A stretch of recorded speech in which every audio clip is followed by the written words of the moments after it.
Good evening everyone and welcome back to Piccadilly. Now you can see the shed as you saw it at the end of the last video, and since then nothing much has happened. But what I'm hoping to do in this video is to start thinking about putting in the interiors into each of these. So I'll show you how I put one in and what I have to do to cut the windows and make sure it fits, all that sort of stuff. But I'll also be thinking about fitting some of the interior details like cabinets and toolboxes and batteries and whatever that needs to go in there.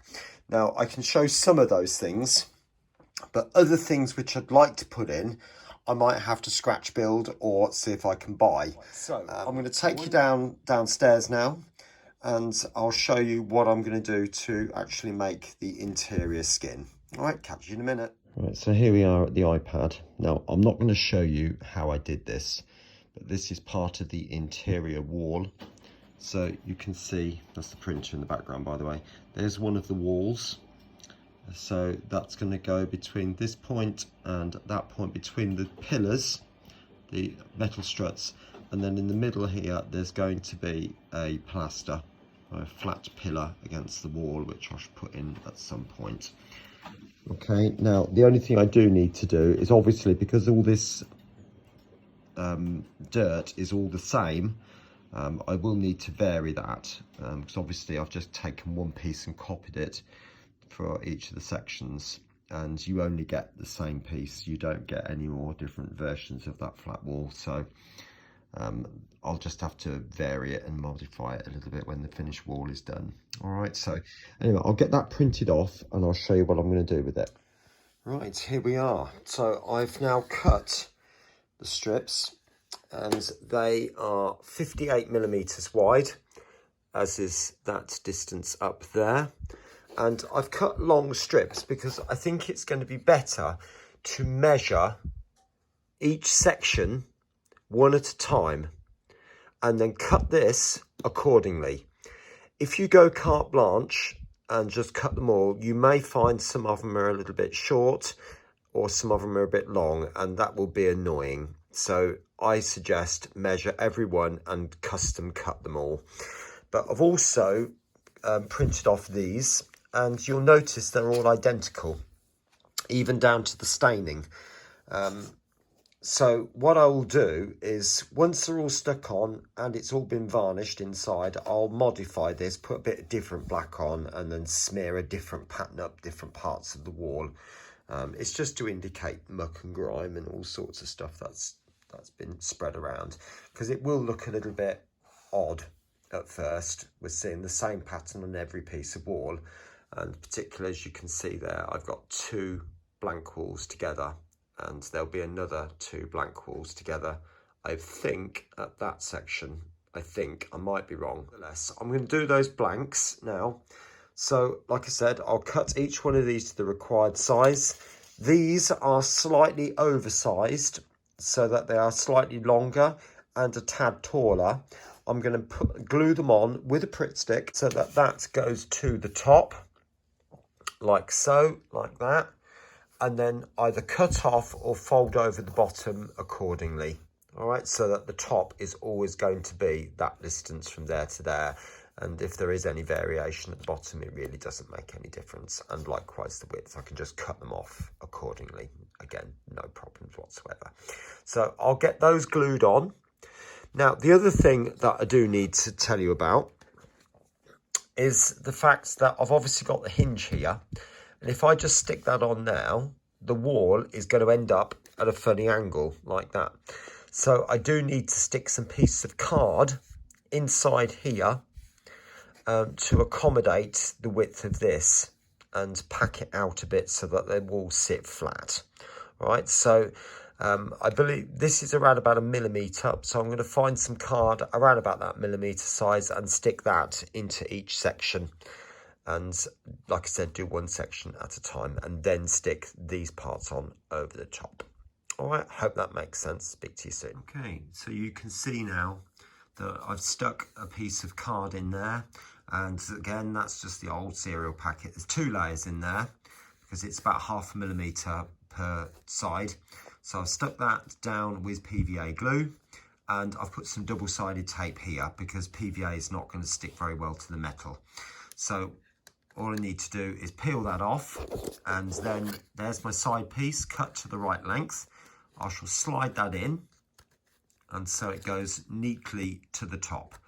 Now you'll also notice that when you look at the hinge here, that I've cleared the actual barrel of the hinge.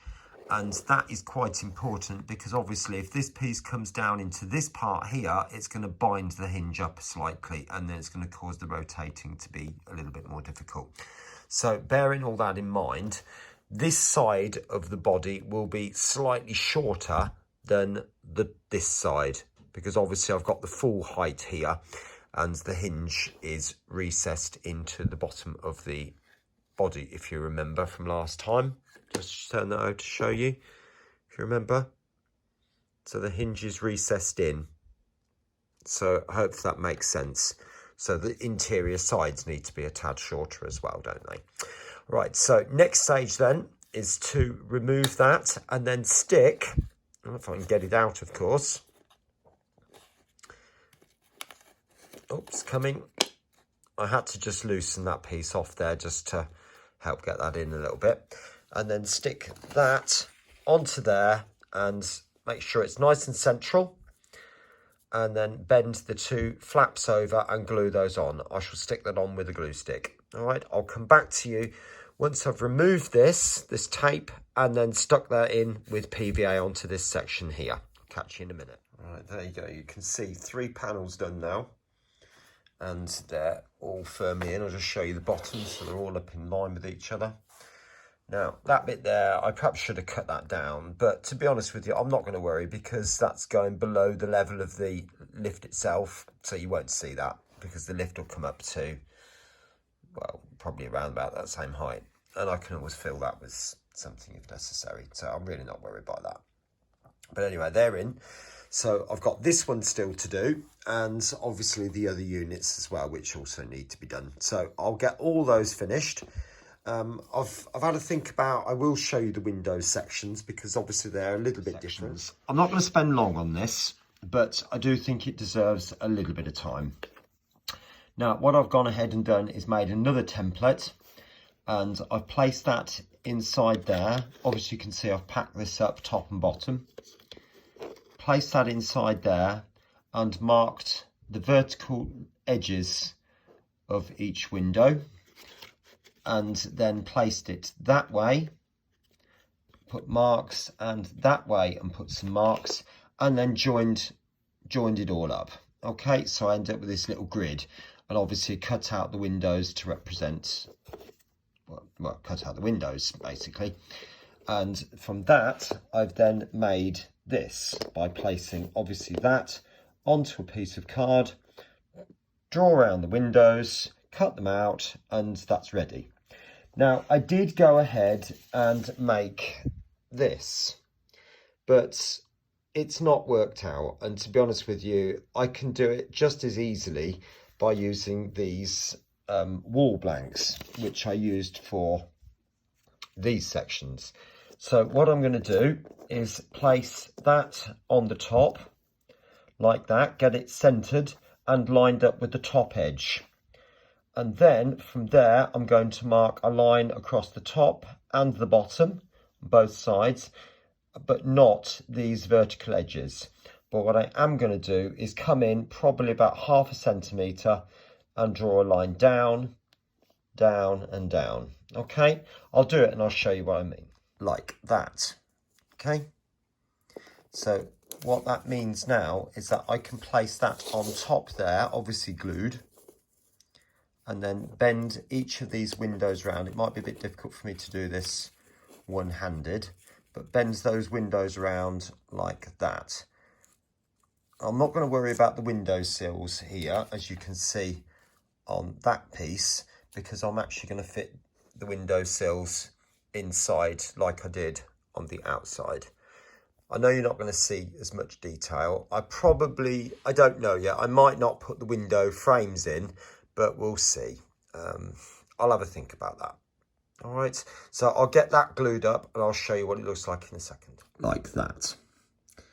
Now, I must admit, it doesn't look that great. So I might think about, I'm obviously going to put window sills in. I might put a window frame in there. I'll have a think about it, but I'm not ever so impressed with that. It does look a little bit bland. There will be obviously the plaster running down through the middle, as with each of these other sections as well. But yeah, we'll see. Anyway, I'm going to get all the rest done and then we'll make some decisions when it's all finished. All right, speak soon. Anyway, there we are. That's all the internal walls in. The only thing that's not there completely are all the window frames. So you can see that particular part has got window frames, but there's other parts that haven't. So all the internal walls are in. Okay. And in a minute, I'll give you a shot up the inside of the shed, which will make quite a nice view. But if you notice there, what have I actually done? Eagle-eyed viewers would recognise the fact that the paper has changed. That was the original, with the staining at the bottom of the wall, but the staining was all the same, and I didn't want that. So I went back onto Scale Scenes and downloaded, oh, let's get back on the interior, downloaded the painted white wall, which I think was TX05, and covered most of the sections with that. So I can put the patterning on myself and the staining, the wall staining. This part here was the bottom of the walls, which I've just stuck on and then gone up and down with a pencil. I must stress, I'm not completely happy with that part at the moment. I am going to try and smooth this out a little bit. The idea of that is to represent drips coming down the wall. And apart from the staining, which I should do next thing, I should also put some drips coming down the bottom of the windowsill, which I think condensation would cause. So there would be some slight drip stains down there. Obviously, the window frames and the windowsill has gone in. So that's pretty much basically it. But it's taken an awful long time to do this. In fact, it's taken most of the week to put all those interiors in. So I'll show you the interior at the shed now.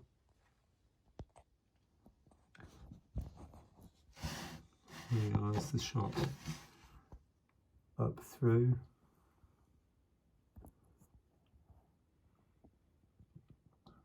Gives you a flavour of what it looks like inside. Zooming out.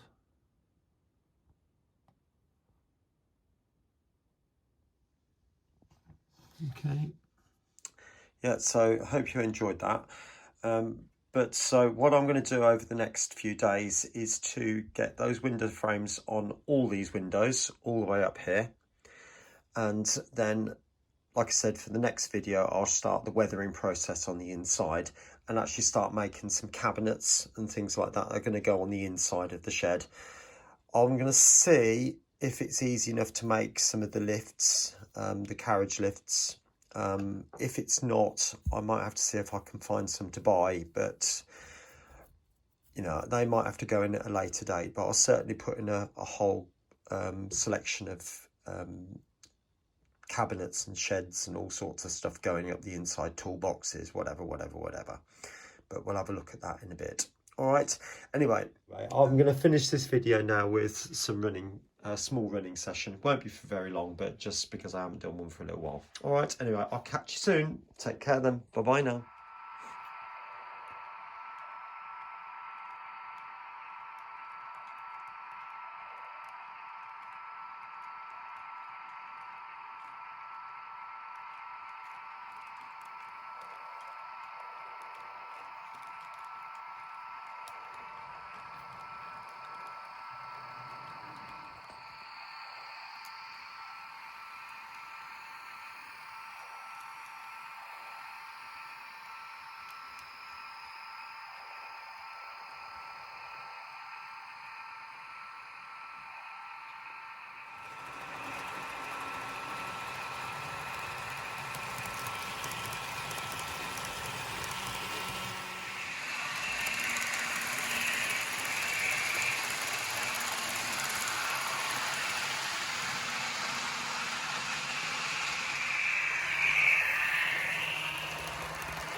I hope you've enjoyed this video, and if you have, please do like, subscribe and share, not forgetting to click on that little bell to get regular notifications of any videos I upload.